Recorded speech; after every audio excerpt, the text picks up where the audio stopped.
Welcome to this week's OK at Work with myself, Sarah Sawyer, and my colleague Russell Berger from the Labor and Employment Group at Offit Kurman. And today we are revisiting cannabis in the workplace, which is always an interesting topic. But I know right now in the legislative session that's going on here in Maryland, the Maryland House just recently approved recreational marijuana legislation, and it's now going to the Senate. So there's been some talk around whether that's going to be passed this year, and whether we might see legalization of recreational marijuana by July 1st, 2023.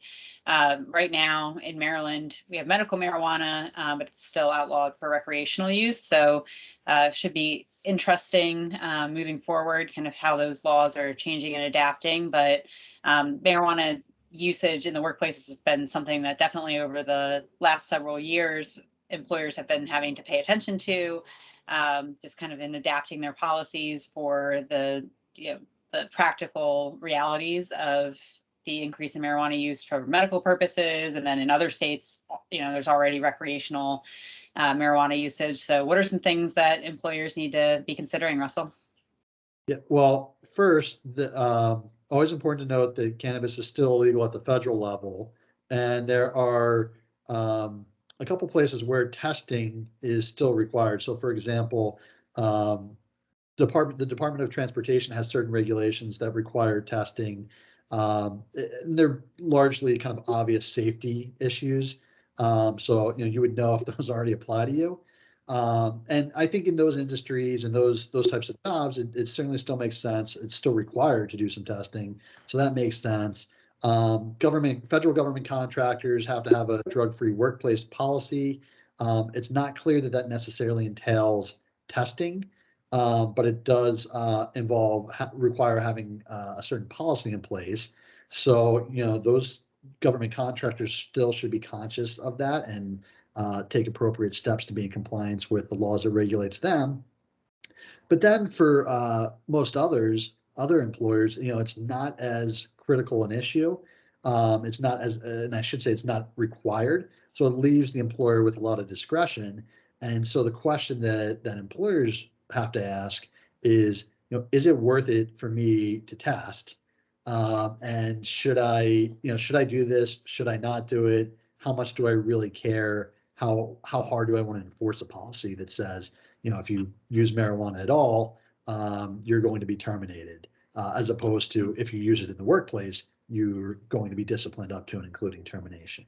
Yeah, I think that's a good point, just to think about the practical implications of that, especially, we've talked a lot about recently the job market and employee retention and all the things that employers have to consider there.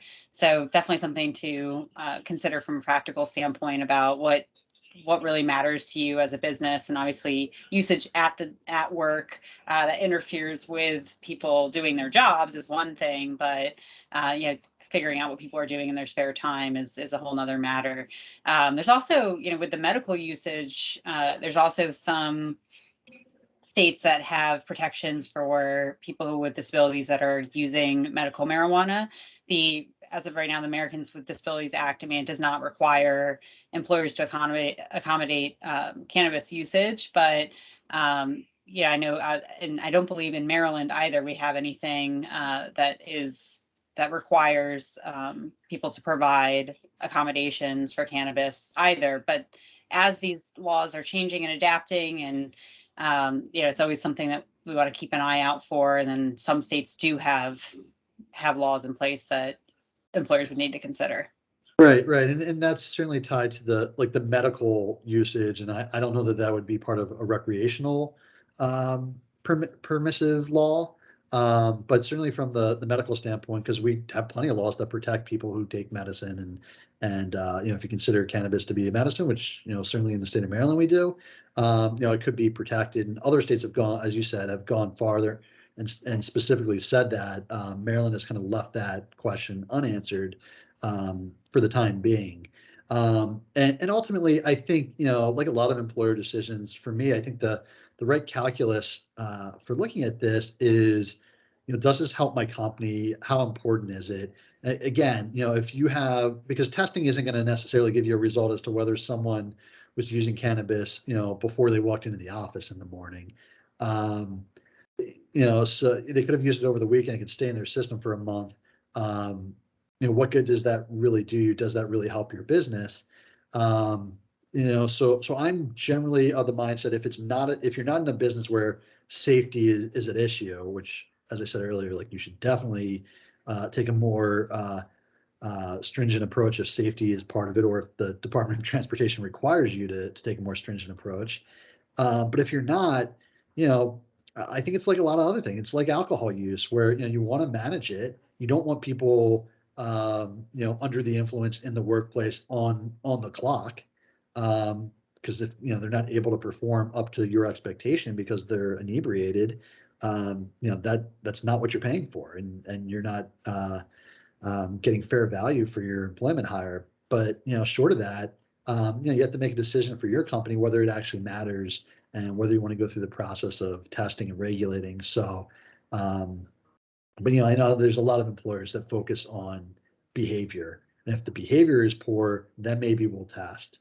If there's signs, if there's indications of being under the influence in the workplace, maybe we'll test to confirm. But if we don't necessarily need a general testing either at hire or random testing or what have you, which, by the way, would have to comply with the state laws for drug testing, which are um, a little bit more involved and have um, a set of requirements that go along with them. Yeah, I think those are all great points, Russell, and definitely the safety issue and people who deal with equipment and things like that. I think those are the companies that I've always seen are the ones that are most interested in the developments in the marijuana laws and things. Just even if they aren't regulated, if they have people that might be operating machinery where they could get hurt, they pay a lot more attention to those things as well, as they should. So, well, thank you, Russell, and we'll see you next time. Thanks, Sarah.